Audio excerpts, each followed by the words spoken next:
Une folie fiscale, ce sont les mots de l'ancien ministre de l'Intérieur Bruno Retailleau, alors que l'Assemblée nationale poursuit ce mercredi l'examen du budget pour 2026. Un examen particulièrement lent puisqu'il reste encore 200 amendements à étudier avant que les députés abordent l'article 3, ce fameux article qui met en place une taxe sur le patrimoine financier des holdings patrimoniales. Le gouvernement s'y oppose, mais l'économiste Gabriel Zucman défend ardemment son projet en rappelant par exemple ce matin sur BFM TV, je cite, qu'au cours des 30 dernières années, la fortune des 500 plus hauts patrimoines français a augmenté de 10% par an en moyenne. Et de conclure, il n'y a pas de droit quand on est milliardaire à payer zéro. Pas sûr que ça mette tout le monde d'accord. On en parle aujourd'hui avec l'avocat honoraire et président de l'Institut de recherche économique et fiscale, Jean-Philippe Delsol. Bonjour Jean-Philippe Delsol. Bonjour à vous, merci. La question se pose depuis longtemps en France. Est-ce que les plus riches doivent payer un peu plus, contribuer un peu plus aux finances de la République? Là, c'est la taxe Zucman qui est au devant de la scène, portée par le Parti Socialiste, parce qu'on se rend compte finalement que M. Zucman est l'économiste en chef du Parti Socialiste. La question qu'on vous pose, sur le principe, est-ce que à un moment donné, il y a un seuil de richesse qui justifierait que la contribution soit augmentée? Ça a été l'impôt sur la fortune, ça a été une taxe de 2% sur les revenus les plus importants. Est-ce que sur le principe fiscal, sur le principe républicain, il est normal qu'on considère que dans une fiscalité, j'allais dire normalisée, tout le monde paye en fonction de ses revenus, eh bien on peut considérer que certains revenus, au-delà d'un certain seuil, alors un seuil énorme, eh bien il faut rajouter quelques deniers au bassinet de la nation. Est-ce que c'est un principe philosophique admissible dans une fiscalité républicaine? Alors, c'est un principe qui est défendable en soi, ça s'appelle la progressivité de l'impôt, mais ceci dit, elle est déjà appliquée de manière extrêmement forte en France. En France, par exemple, ce que l'on ne sait pas suffisamment, c'est que les revenus du patrimoine payent déjà beaucoup plus d'impôts que les revenus d'activité. Les revenus du patrimoine, en réalité, payent en France 4 fois plus d'impôts que les revenus de l'activité ou de remplacement. C'est donc en réalité les plus riches, qui sont ceux qui détiennent majoritairement du patrimoine, payent déjà beaucoup plus d'impôts. Donc l'impôt, en réalité, il est déjà réparti de manière très différente entre ceux qui ont le moins et ceux qui ont le plus.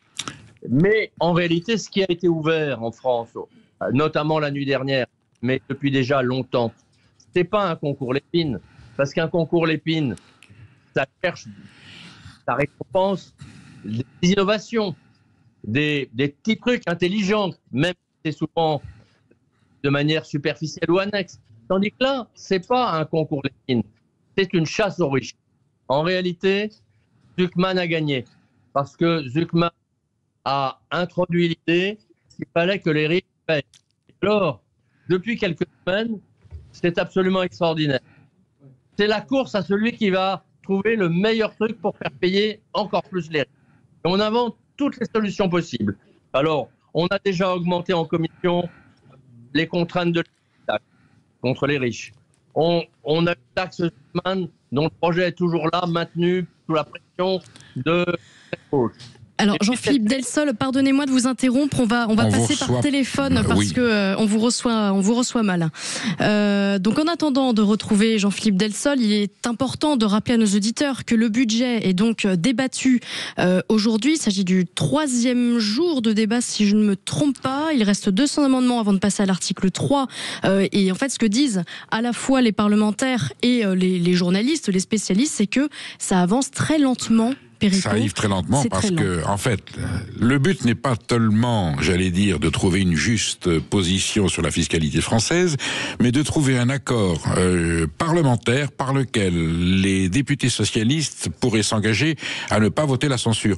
On est dans du marchandage politicien à l'intérieur du débat parlementaire, et le but c'est de garder une majorité suffisante ou une stabilité suffisante pour que le gouvernement de Sébastien Lecornu puisse ne pas être renversé. Voilà, on en est. Donc on est dans un marchandage, je ne vais pas utiliser le terme de marchand de tapis, mais on y est presque. Jean-Philippe Delsol, vous êtes toujours là? On vous a retrouvé? Je suis là, oui, alors, je suis là. Alors, est-ce que pour autant, on comprend très bien ce que vous avez dit, effectivement, ce que vous dites est pertinent. Pour autant, est-ce qu'il faut admettre qu'aujourd'hui, les nouvelles normes économiques consécutives à la globalisation font qu'il y a des richesses qui peuvent décupler, des fortunes qui peuvent se multiplier par 10 ou par 100, avec des possibilités d'optimisation fiscale, d'échapper au fisc, à l'impôt, qui ferait qu'il faudrait être vigilant, sans tomber dans une chasse aux riches qui est évidente pour certains idéologues, c'est acquis. Est-ce que pour autant, un État démocratique avec une fiscalité, surtout quand on est avec un déficit budgétaire aussi énorme, est-ce qu'il y a des moyens, j'allais dire légaux, cohérents et rationnels, de faire en sorte que ceux qui gagnent le plus payent vraiment ce qu'ils doivent à l'État sans avoir des subterfuges qui leur permettent de contourner la loi? Voilà, c'était ça la question. Écoutez, ceux qui gagnent le plus sont ceux qui arrivent à proposer aux consommateurs des produits ou des services que les consommateurs achètent librement.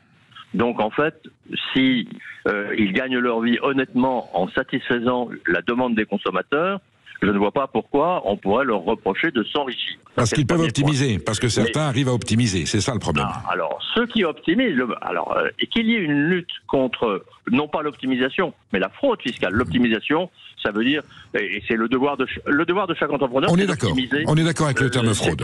On appelle un chat un chat. On parle de fraude. Par contre, il faut appeler un chat un chat. Lutter contre la fraude, c'est évidemment nécessaire. Et la fraude est intolérable parce qu'en fait, c'est toujours au détriment des autres contribuables qu'elle se fait. Donc il faut savoir la poursuivre. Mais on a déjà tous les moyens. Alors je prends l'exemple de la mesure qui a été votée la nuit dernière, qui est une mesure d'une stupidité inégalée jusque-là. Je crois que là, vous parliez tout à l'heure des extrêmes de gauche et de droite qui se réunissaient pour aller détruire les transformateurs des réseaux de transport. Eh bien là, les extrêmes de gauche et de droite se sont réunis pour tuer les moteurs de l'économie française, en essayant de taxer les firmes étrangères qui venaient en fait vendre des produits ou des services en France. Ça veut dire qu'ils veulent en fait renfermer l'économie française, bâtir une sorte de muraille de Chine pour que les étrangers ne puissent plus venir chez nous. Eh bien, c'est une stupidité inégalée encore, parce qu'en réalité, s'il y a des firmes étrangères qui font des profits en France pas taxés, c'est en ayant des prix entre sociétés, dans le groupe de sociétés qui vont en France, qui sont pas à des prix normaux, et ça se contrôle très bien. Il y a en France des dispositions légales qui permettent aux impôts, à la direction des impôts, de contrôler les prix de vente intergroupes et qui permettent donc de faire en sorte que les bénéfices faits en France soient taxés en France.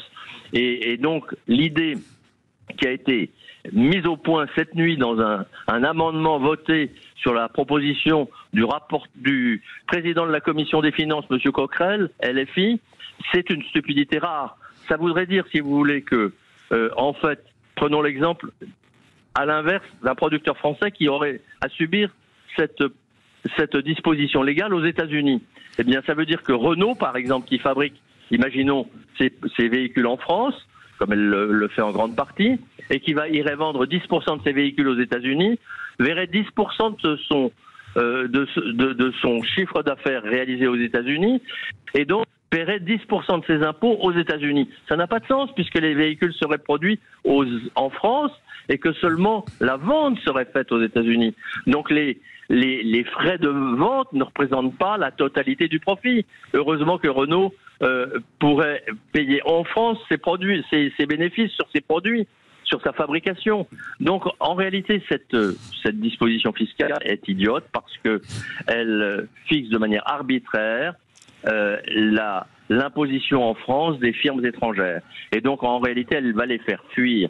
Et faire fuir les firmes étrangères de France, c'est supprimer la concurrence en France, et c'est donc renchérir le prix des produits français. Est-ce qu'on pourrait avoir, Jean-Philippe Delsol, une meilleure coordination fiscale au niveau de l'Union européenne pour qu'il y ait justement cette protection que l'Europe, aujourd'hui, est une fiscalité qui permette de faire fonctionner l'économie et l'entreprise sans dissuader les investisseurs étrangers? Mais cette coordination existe. Les dispositions européennes sont extrêmement nombreuses. pour permettre que le marché intérieur soit fluide, mais que la concurrence étrangère soit respectueuse d'un certain nombre de critères qui sont ceux de la production européenne. Et donc, si vous voulez, je ne dis pas qu'on ne peut pas améliorer les choses, on peut toujours les améliorer, d'autant que il y a toujours des dispositifs nouveaux qui sont inventés par ceux qui cherchent à frauder et sur lesquels il faut veiller.